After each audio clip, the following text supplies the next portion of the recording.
आज के इस वीडियो में कॉन्स्टिट्यूशन में जो फंडामेंटल राइट दिया गया है, फंडामेंटल राइट का जो प्रारंभ होता है वो राइट टू इक्वलिटी से होता है। हालांकि पीछे के कुछ वीडियोज़ में आपको हमने राइट टू फ्रीडम की बातें बताई, जो कि आर्टिकल 19 से शुरू होता है। आर्टिकल 19, 20 के बारे में बताया आपको, 21, 22 तक बात हो गया। आज इस वीडियो में हम आपको राइट टू इक्वलिटी, जो कि आर्टिकल 14 से शुरू होता है, 14 टू आर्टिकल 18, 14, 15, 16, 17, 18, इन आर्टिकल्स के बारे में एक एक्सप्लेनेशन के साथ आपको हम बताने का प्रयास करेंगे कि इसमें क्या चीज़ें हैं, क्या बात दी गई है इसमें राइट टू इक्वलिटी के अंतर्गत। आप जानते हैं आपके देश में आज भी असमानता है, इकोनॉमिकली एंड सोशल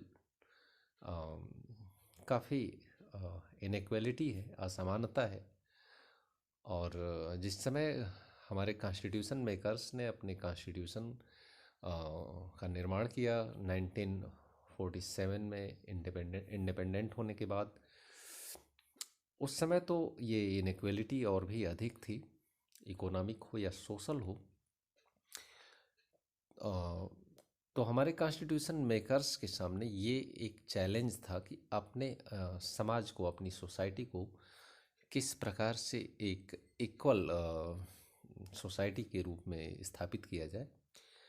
तो इसे उन्होंने फंडामेंटल राइट के अंतर्गत रखा। आर्टिकल 14 की अगर हम बात करें तो वो कहता है equality before law, equal protection of law, equality before law and equal protection of law. अगर इस पर हम बात करें, इसमें दो चीज़ें बताई गई, एक पॉजिटिव है, एक निगेटिव है। जब कहा जाता है इक्वलिटी बिफोर लॉ, इसमें पॉजिटिविटी कम है। ये बस आपको कहता है कि भाई सारे लोग कानून के समक्ष समान हैं। किंतु इसका जो दूसरा सेंटेंस है, इसमें पॉजिटिविटी है, इक्वल प्रोटेक्शन ऑफ लॉज, सभी को कानून का समान संरक्षण प्राप्त होगा, ऐसा यहाँ बता दिया जाता है। तो कानूनी समानता, लीगल इक्वलिटी, ये लीगल राइट है। आर्टिकल 14, कानून के समक्ष चाहे वो कितना भी बड़े आदमी हो, पूंजीपति हो, कोई बड़ा पदाधिकारी हो, कोर्ट में सभी को एक समान नज़रिए से एक समान स्टेटस उनको दिया जाता है, जो कि कानून की नज़र से आप सिटीजन ऑफ इंडिया हैं, नागरिक हैं देश के। नेक्स्ट जब हम देखते हैं आर्टिकल 15 की बात करते हैं, prohibition of discrimination on ground of religion, race, caste, sex और place of birth, equal access to shop, hotels, wells, tank, bathing ghats, roads, etcetera. आपको पता है आपके देश में इस तरह का इनइक्वलिटी रहा है कि जातिगत भेदभाव से किसी को कोशिश ये लोग करते थे कि हमारे जो कुआं है या जो जलाशय है वो सभी के लिए उपलब्ध नहीं, या जो सार्वजनिक है उसमें भी ऐसा था कि सभी लोग नहीं जा सकते हैं। तो इस चीज़ को एबॉलिश किया गया। इस चीज़ को समाप्त करने के लिए कहा गया कि रिलीजन के आधार पे, रेस के आधार पे, कास्ट, सेक्स और प्लेस ऑफ बर्थ के आधार पे किसी के साथ डिस्क्रिमिनेशन नहीं किया जाएगा। उस डिस्क्रिमिनेशन को प्रोहिबिटेड किया जाएगा और सभी का इक्वल एक्सेस होगा। कहाँ कहाँ पे, चाहे वो दुकान हो, होटल्स हो, वेल्स हो, टैंक्स, बाथिंग हॉट्स हो, सभी जगह पे।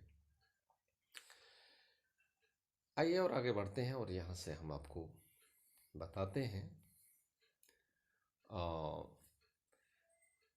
These are examples of clear discrimination. In one instance, the discrimination is based on the caste, and another it is based on gender. Discrimination के एग्जाम्पल्स को हम देखते हैं तो उसका दो आधार हमें स्पष्ट रूप से मिलता है। एक तो कास्ट आधारित डिस्क्रिमिनेशन और दूसरा जेंडर आधारित डिस्क्रिमिनेशन, भेदभाव दिखाई देता है। Right to equality tries to do away with such and other discrimination. और भी अन्य प्रकार के डिस्क्रिमिनेशंस को ये दूर करने की कोशिश करता है राइट टू इक्वलिटी।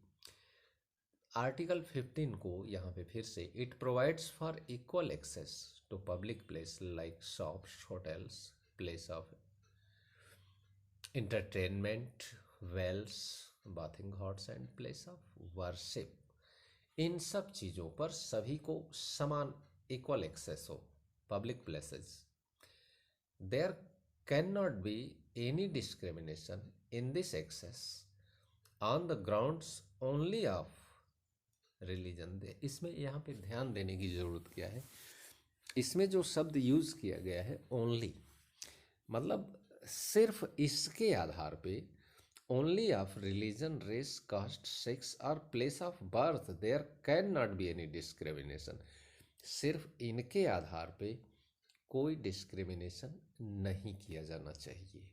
यानी डिस्क्रिमिनेशन हो सकता है यदि इन चीज़ों के आधार पे न किया जा रहा हो। वो डिस्क्रिमिनेशन का ग्राउंड आप कोई दूसरा बता सकें, यदि वो ग्राउंड रिलीजन का ना हो, रेस का ना हो, कास्ट का ना हो, सेक्स और प्लेस ऑफ बर्थ का ना हो।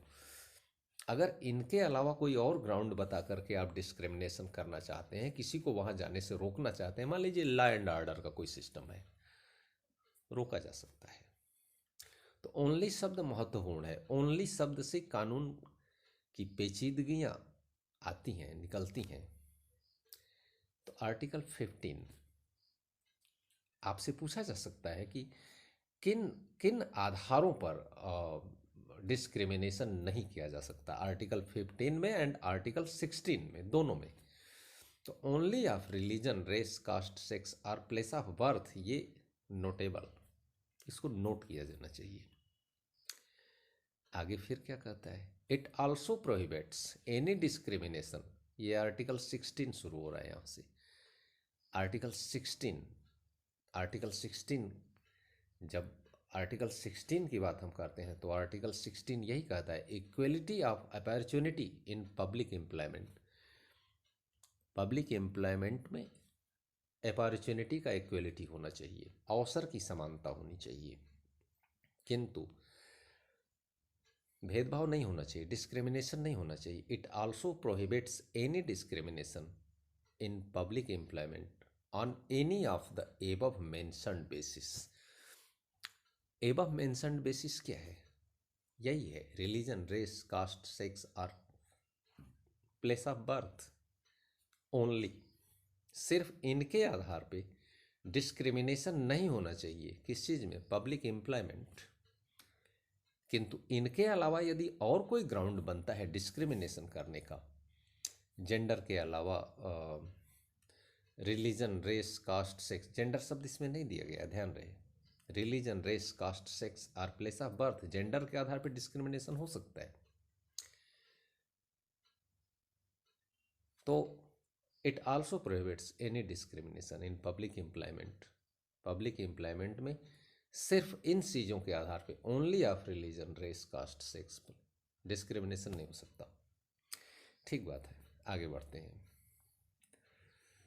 एक चीज़ और आती है 16 के बाद, आर्टिकल 17 क्या कहता है?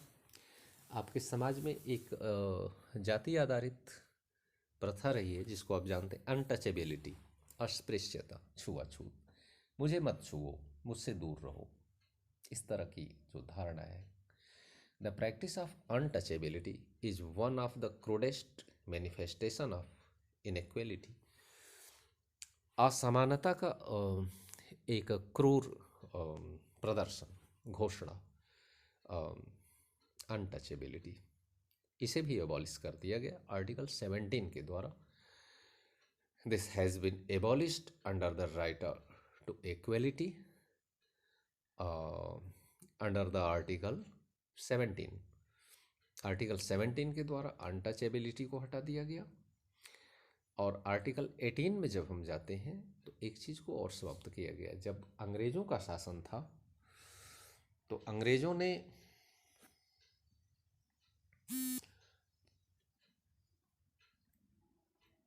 लोगों को तमाम तरह का टाइटल्स, उपाधियाँ वो बांटते थे लोगों को खुश करने के लिए। Rai Bahadur, sir, knighthood.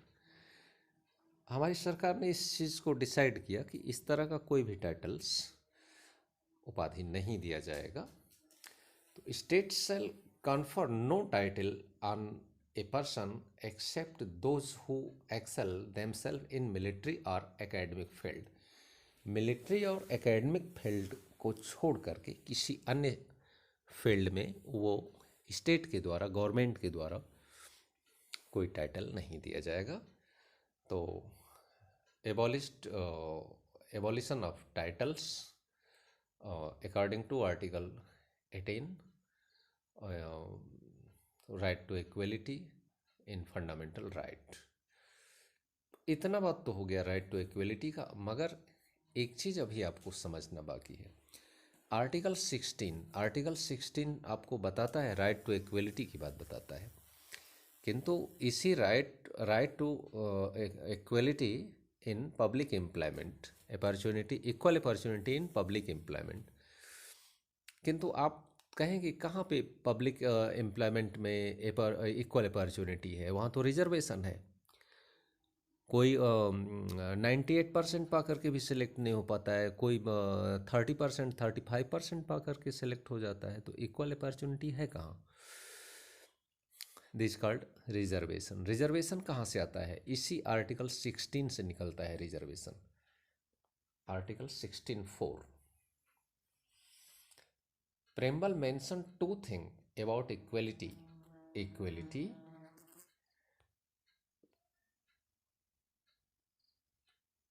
Of status and equality of opportunity. पद और अवसर की समानता को स्थापित करने का कोशिश करता है राइट टू इक्वलिटी। पद और अवसर की समानता, अवसर, अपॉर्चुनिटी, इक्वलिटी, अपॉर्चुनिटी, सभी को इक्वल अपॉर्चुनिटी मिले।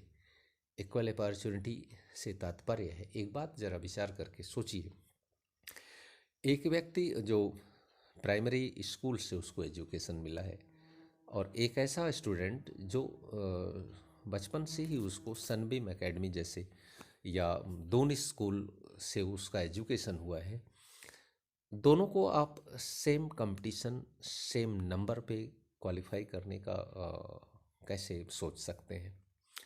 जाहिर सी बात है, प्राइमरी स्कूल से पढ़ा हुआ एक बच्चा, वो भी आपके देश का ही नागरिक है, सनबीम एकेडमी या दून स्कूल से पढ़कर निकले हुए स्टूडेंट के साथ समानता तो नहीं कर सकता है। तो वहाँ रिजर्वेशन की ज़रूरत पड़ती है। वहाँ पे रिजर्वेशन इसी आर्टिकल से निकलता है, आर्टिकल 16(4) आर्टिकल क्या कहता है?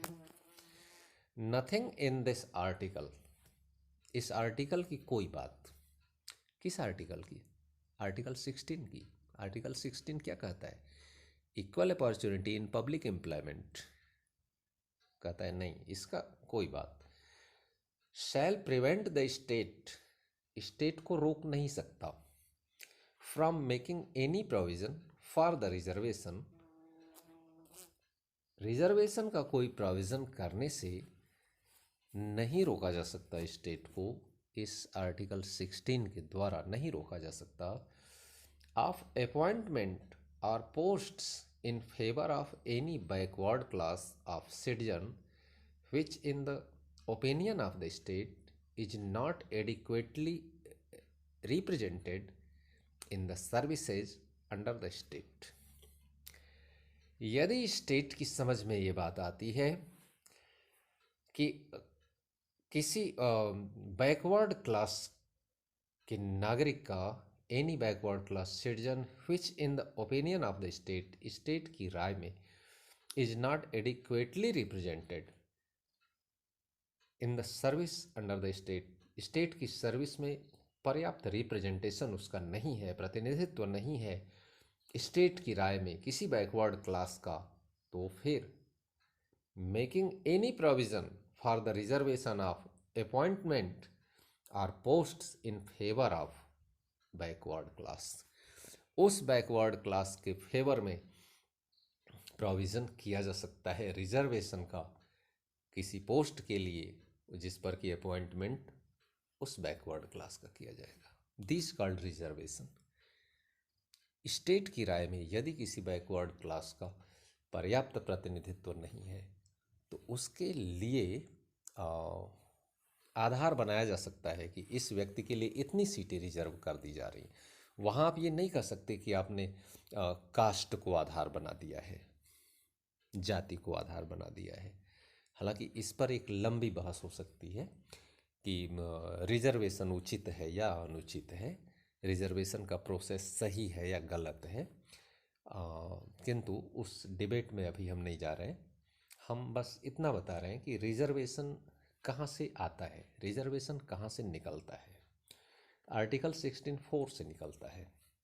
आर्टिकल 16 तो आपको देता है equal opportunity in public employment, और आर्टिकल 16(4) रिजर्वेशन की अवधारणा को लेकर आता है, कॉन्सेप्ट ऑफ रिजर्वेशन। आगे बढ़ते हैं। Equality of opportunity means that all section of the society enjoy equal opportunity. Equality of opportunity का मतलब ये है कि सोसाइटी के सभी वर्ग इक्वल अपॉर्चुनिटी को एंजॉय कर सकें, उसको यूज़ कर सकें, उसको कंज्यूम कर सकें, उपभोग कर सकें। बट यदि आपकी सोसाइटी में इस तरह का सिस्टम रहा है, various kinds of social inequalities पहले से विद्यमान है आपकी सोसाइटी में, कुछ लोगों को स्कूल जाने का मौका नहीं मिला, कुछ लोगों को कहा गया कि आपका काम नहीं है पढ़ना लिखना, आप सोसाइटी में अलग थलग रहना है, आपको आपके जिम्मे यही काम बता दिया गया है। तो various kinds of social inequalities, what does equal opportunity mean? यदि आपका समाज, कुछ लोग कुपोषण के शिकार हैं, कुछ लोग अत्यधिक गरीब हैं, कुछ लोगों को सदियों से, सैकड़ों सालों से पढ़ने लिखने से वंचित कर दिया गया, आपको पढ़ना नहीं है। जैसे महिलाओं को ले लीजिए, आपने पढ़ा होगा पीछे के क्लासेस में रमाबाई, ज्योतिबाबाई, सावित्रीबाई फुले, ये लोग किन परिस्थितियों में अपना स्टडी कर रही थी। तो महिलाओं को पढ़ने का अवसर नहीं मिला। इसी तरह विभिन्न जातियों के लोग रहे जिनको पढ़ने से रोका गया। उनके लिए अगर हम इक्वल अपॉर्चुनिटी का नहीं, सबका साथ कंपटीशन होगा, वो कैसे कंपटीशन दे सकते हैं? The constitution clarifies that the government can implement special scheme and measures. तो कॉन्स्टिट्यूशन इस बात को स्पष्ट करता है कि गवर्नमेंट कुछ स्पेशल स्कीम्स को या उपाय को इम्प्लीमेंट कर सकता है। किसके लिए? For improving the candidates of certain section of society. Society के कुछ निश्चित वर्ग जिनको कि लंबे समय से डिप्रेस्ड या डिप्रीव्ड किया गया, अनप्रिविलेज्ड हैं, उनके लिए एक खास स्कीम, खास उपाय गवर्नमेंट कर सकता है। This called reservation. Children, women, and socially and educationally backward classes, you may have heard about reservation, यही रिजर्वेशन है, इन जॉब्स एंड इन एडमिशन। तो in fact article 16(4) of the constitution explicitly clarifies that a policy like reservation will not be seen as a violation of right to equality। Article 16(4) में जो चीज़ दिया गया है उसको violation of right to equality के रूप में नहीं देखा जाना चाहिए कि समानता के अवसर को वायलेट कर रहा है आर्टिकल 16(4। नहीं, जो जिस परिस्थिति में है उसको भी हमारा, जैसे आपके परिवार में विचार कर लीजिए, एक बच्चा है जो स्वस्थ है, एक बच्चा है जो स्पेशल चाइल्ड है। स्पेशल चाइल्ड मतलब क्या होना चाहिए? मतलब मोदी जी ने उसके लिए शब्द यूज़ किया दिव्यांग या कमज़ोर है, वीक है। आपका फ़र्ज़ क्या बनता है, जो वीक है, जो कमज़ोर है, जो बीमार है, उसका स्पेशल ट्रीटमेंट होना चाहिए या नहीं होना चाहिए, उसे रिजर्वेशन मिलना चाहिए या नहीं मिलना चाहिए।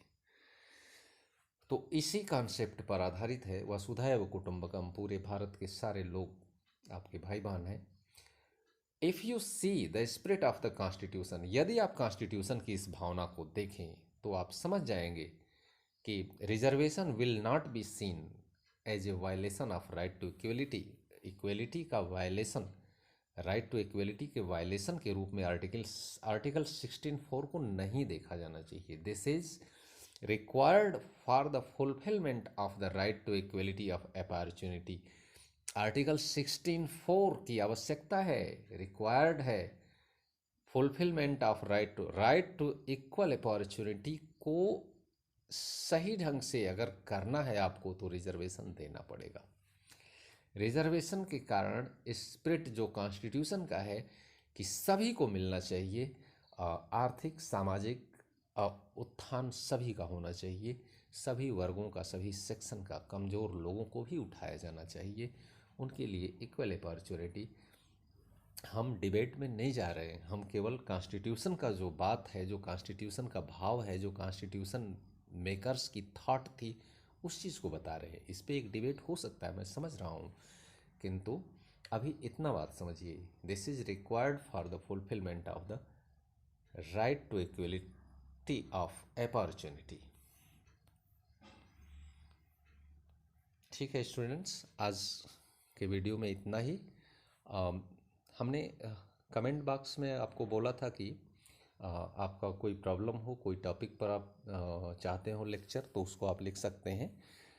पीछे हमें एक कमेंट मिला था ओम प्रकाश जी का।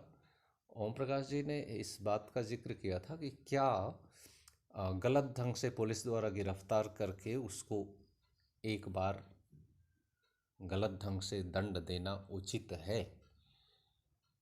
नहीं, आप समझने का कोशिश करिए, पुलिस गिरफ्तार कर सकती है, दंड नहीं दे सकती। दंड देने का कार्य, सजा सुनाने का कार्य जुडिशरी का है। अगर वो व्यक्ति निर्दोष होगा, जुडिशरी उसको रिहा करेगी, निर्दोष सिद्ध करेगी। थैंक्स स्टूडेंट्स, आप सब्सक्राइब, लाइक एंड कमेंट अवश्य करें ताकि हर वीडियोज़ का नोटिफिकेशन प्रॉपर आपके पास पहुंचता रहे।